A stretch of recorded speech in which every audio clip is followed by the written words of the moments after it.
अगर सीधे युद्ध नहीं चाहिए तो फिर अमेरिका ईरान रोज रोज किनारे तक क्यों पहुंच रहे हैं? और क्या ये थकाने की लंबी रणनीति है जहां हर हमला मैसेज है और हर चुप्पी अगली टक्कर की तैयारी? आज की कहानी मिसाइलों की नहीं, नसों पर चढ़ती उस जंग की है जिसमें युद्ध घोषित नहीं होता मगर टेंशन का मीटर कभी कभी नीचे भी नहीं आता। नमस्कार, मैं हूं ललित शर्मा, आप देख रहे हैं इंडिया डेली। अमेरिका ईरान से डील पर तेज डेडलाइन की बात कर रहा है। उधर ईरान कह रहा है हम युद्ध शुरू नहीं करेंगे, लेकिन हमला हुआ तो जवाब कड़ा होगा। और इसी बीच समुद्र में जहाज, आसमान में जेट और कूटनीति के कमरे में घड़ी सब एक साथ चल रहे हैं। सवाल सीधा है कि क्या दोनों सीधे युद्ध से नहीं बल्कि एक दूसरे को थकाने की लंबी रणनीति में फंसे हैं? साइलेंट वार का नक्शा। ये लड़ाई अब गोली बारूद से ज्यादा मनोवैज्ञानिक दबाव की हो गई है। अमेरिका संदेश देता है हमारे पास ताकत है, विकल्प खुले हैं। ईरान संदेश देता है हम झुकेंगे नहीं, और अगर दबाव बनाया गया तो क्षेत्र की कीमत चुकानी पड़ेगी। यही वजह है कि बयानबाजी के साथ साथ तैनाती भी बढ़ती दिखती है। Carrier strike group, air defence और हाई एंड जेट्स की मौजूदगी का मतलब सिर्फ सुरक्षा नहीं, डर पैदा करना भी होता है। दूसरी तरफ ईरान के लिए सीधे युद्ध का रिस्क भारी है, इसलिए वह संकेतों की भाषा बोलता है। कभी कभी अभ्यास, कभी चेतावनी, कभी वैध लक्ष्य वाली लाइन। ये वही खेल है जिसमें हर कदम कैमरे के लिए भी होता है और दुश्मन के दिमाग के लिए भी। डील की घड़ी, युद्ध की तैयारी। अब असली हथौड़ा ट्रंप कह रहे हैं 10 से 15 दिन में तस्वीर साफ हो जाएगी, यानी डील जहां रियली बैड थिंग्स जैसा इशारा। ये भाषा डिप्लोमेसी नहीं, अल्टीमेटम होती है।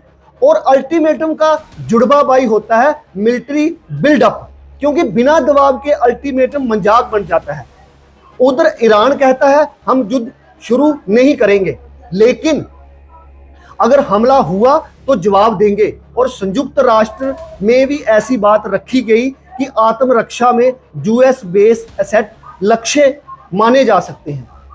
ये वही मोड़ है जहां बातचीत चलती रहे और तो भी माहौल युद्ध वाला बना रहता है, क्योंकि दोनों पक्ष चाहते हैं कि सामने वाला थक जाए, झुके और अपनी लाइन छोड़ दे।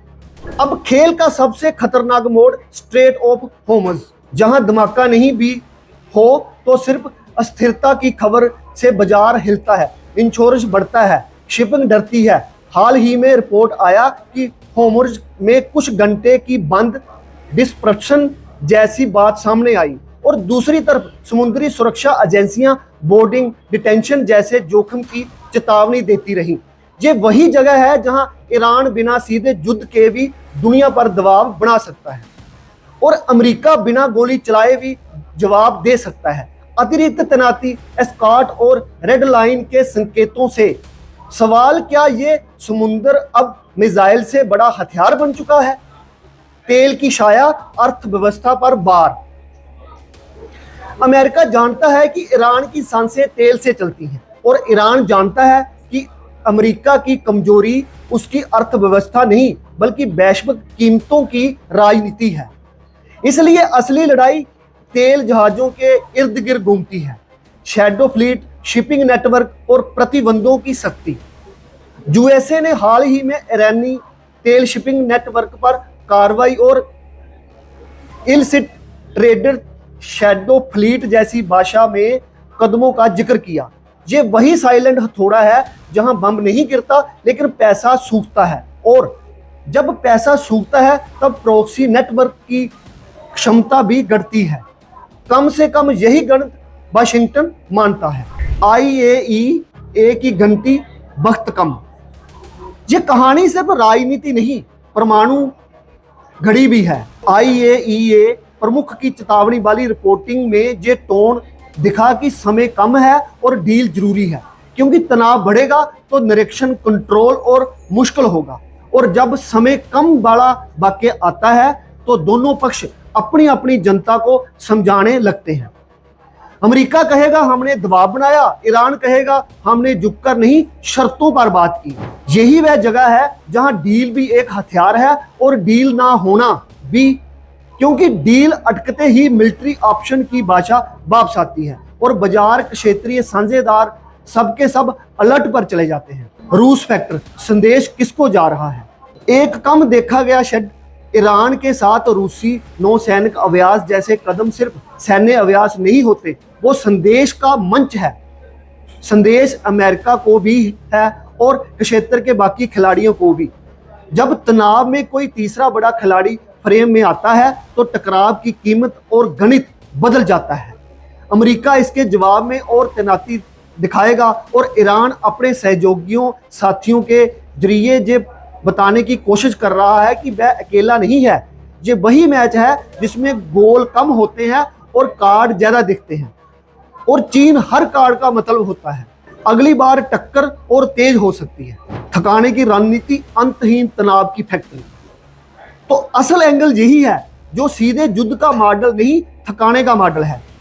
यूएसए चाहता है कि ईरान आर्थिक राजनीतिक दबाव में झुके। ईरान चाहता है कि अमेरिका क्षेत्रीय लागत से थक जाए।